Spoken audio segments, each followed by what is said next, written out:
Hello friends, ओम नमः शिवाय। तो पिछली वीडियो में हमने एक क्वेश्चन किया था कि order of every element in A finite group will exist. ठीक है, कि किसी फाइनाइट ग्रुप में जितने भी एलिमेंट्स होते हैं उनका हर एक एलिमेंट का ऑर्डर एग्जिस्ट करता है। तो ये जो क्वेश्चन है ना, सेम टू सेम पिछले क्वेश्चन की तरह ही है। बस फ़र्क ये है कि जहाँ हमारे पास रिजल्ट में आया था A raise to the power M equal to ई के बराबर हमने प्रूव किया था, यहाँ पे A raise to the power M की जगह पिछले क्वेश्चन में आपने आर लिख देना। सिंपल सिंपल बात है, ख़त्म हो जाएगा क्वेश्चन ही। ठीक है, ए raise to the power R लिख देना आपने। ठीक है, तो ए raise to power are equal to आ जाएगा ई के बराबर। ठीक है, क्योंकि यहाँ पे आपको दिया कि G is a finite group order of order N. ठीक है, prove that for every A belong to G there exist a positive integer plus positive integer R. पिछले क्वेश्चन में ऐसा कुछ नहीं लिखा था, पिछले क्वेश्चन में सिंपल लिखा था कि prove that the if group is finite then order of every element of a group will exist. ठीक है, इस क्वेश्चन में सिंपल आपको बता दिया गया है कि ये भी बता दिया गया है कि ग्रुप का ऑर्डर एन है। पिछले हम क्वेश्चन में हमें मानना पड़ा था कि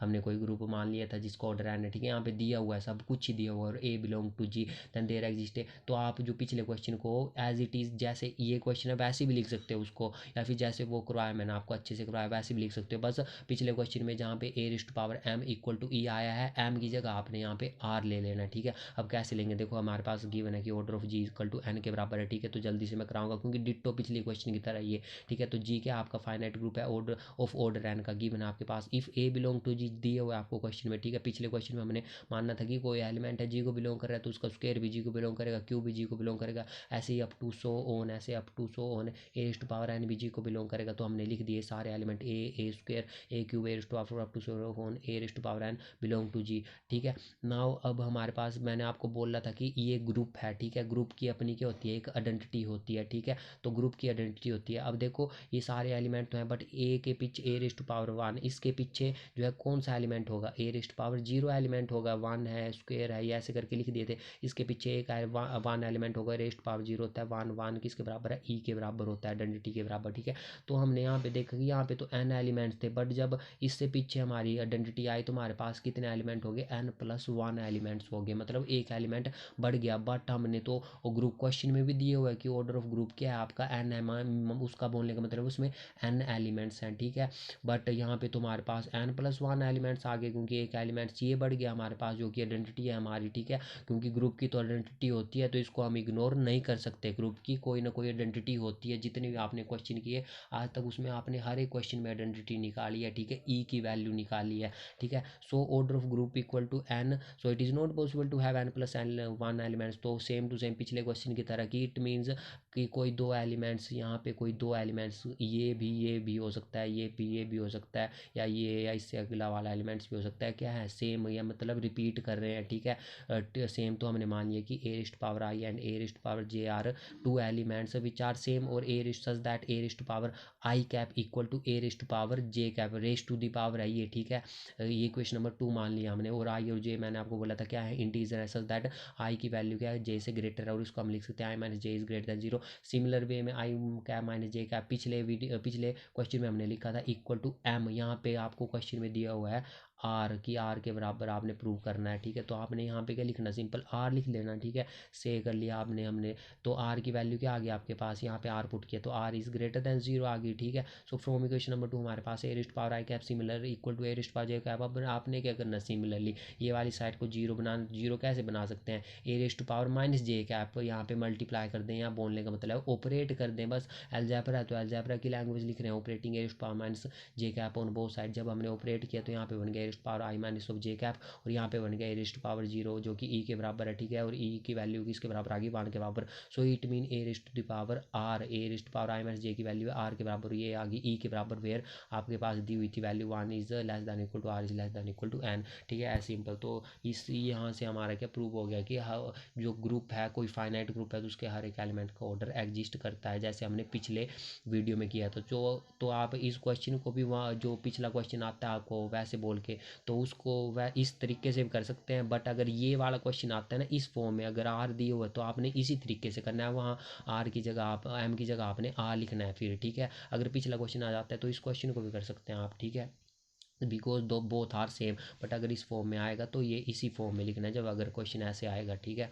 अब आपका नेक्स्ट क्वेश्चन है नोट दिया हुआ यहाँ पे, ठीक है, क्योंकि ये इसलिए दिया हुआ है नोट क्योंकि इससे बेस्ड आगे के आपकी थ्योरम है जो कि काफ़ी इंपॉर्टेंट है, हर बार एग्जाम में आती है, ठीक है। तो हमने यहाँ पे बोला गया इफ़ एन, या इसका मतलब है एन डिवाइडेड बाय एम, ठीक है। ये ऐसे जैसे हम लिखते हैं ना एन डिवाइडेड बाय एम, वैसे लिखा है एन स्लैश एम, ठीक है। That is n is a divisor of m, ठीक है। Then there exist a positive integer, अगर ऐसी सिचुएशन हो जब एन डिविजर ऑफ एम है, देन देयर एग्जिस्ट कोई एक पॉजिटिव इंटीजर वहाँ पे एग्जिस्ट करता है जो कि है आपका क्यू, सच दैट एम की वैल्यू, इस एम की वैल्यू जो है एन क्यू के बराबर आ जाती है, ठीक है।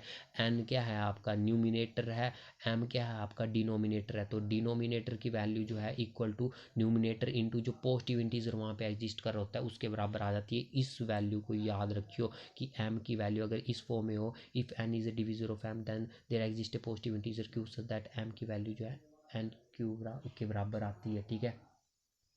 नाउ थ्योरम है आपके पास, let G be a finite group and let a belong to G, ठीक है। जी क्या फाइनाइट ग्रुप एंड कोई एक एलिमेंट ले लिया ग्रुप का जो कि जी को बिलोंग कर रहा है, ठीक है जी, और उसका ऑर्डर क्या है एन है, उस एलिमेंट का ऑर्डर एन है, ग्रुप का ऑर्डर नहीं है, ठीक है।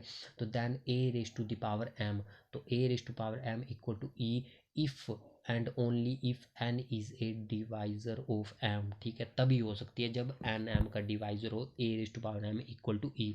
नाउ अब आपने प्रूव क्या करना है, यही चीज़ प्रूव करनी है, ठीक है, कि a raise to power M की वैल्यू अगर ई होगी तो एन क्या होगा, एम का डिवाइजर होगा। और कन्वर्सली भी प्रूव करना है कि अगर एन जो है एम का डिवाइजर है, mean n divided by m है, तो ए रेस टू पावर एम की वैल्यू जो है ई के बराबर होगी। अब देखो बड़ा आसान है, ठीक है।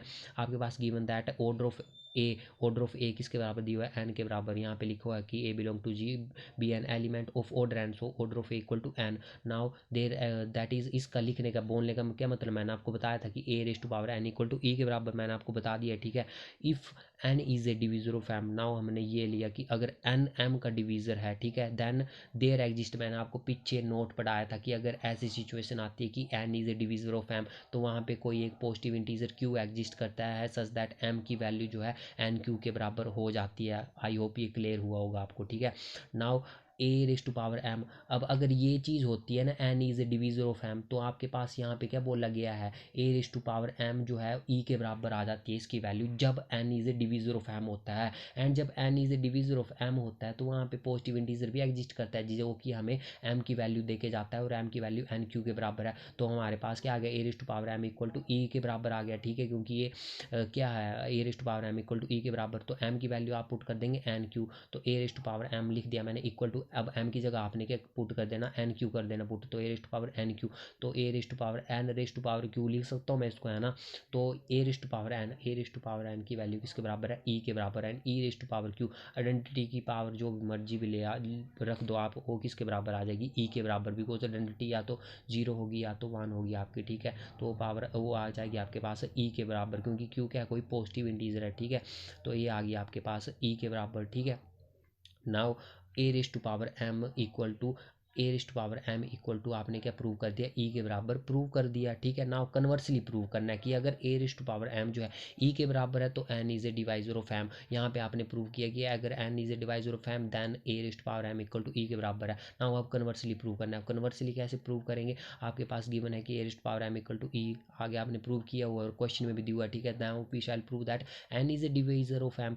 नाउ आपने ये पढ़ी होनी कि डिवीजन एल्गोरिदम थ्योरम पढ़ी होनी आपने, उसमें क्या होता है कि ये जो एम है ना डिनोमिनेटर, ये जो एम है ना उसकी वैल्यू हो जाती है n into q plus R. Q क्या है आपका कोशेंट एंड आर क्या है रिमाइंडर, ठीक है।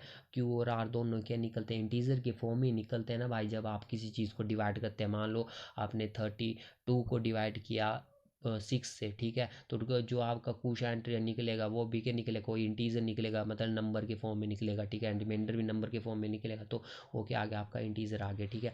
ना वो अब आपने सिंपली एम की जगह n q plus R put करना है। यहाँ पे आपने एम की जगह एन क्यू पुट किया था, आपने डेफिनेशन लगाई थी। ना यहाँ पे भी आपने ऐसी सिचुएशन बना दी एम की वैल्यू पुट करने की, ठीक है। तो ई की वैल्यू ए रेस्ट पावर एम ई के बराबर है, तो ऐसे भी लिख सकते हैं आप इसको कि equal to a raise power m. Now m की वैल्यू पुट करो, a raise power n q plus of r put कर दी, ठीक है। तो ये इसको आप तोड़ के लिख सकते हैं ना ऐसे करके, a raise to power n q dot a raise to power r, ठीक है। ए raise to power n q dot a raise to power r मैंने लिख दिया। नाउ सिमिलर वे में इसको ऐसे लिख दो, a raise to power n raise to power q dot a raise to power n. Now आपके पता है कि a raise to power n की वैल्यू किसके बराबर है, ई के बराबर गिवन है आपको, ठीक है। यहाँ पे ये देखो ए रेस टू पावर एन की वैल्यू ई के बराबर है, ठीक है। ये मैंने आपको हर एक चीज़ बताई है।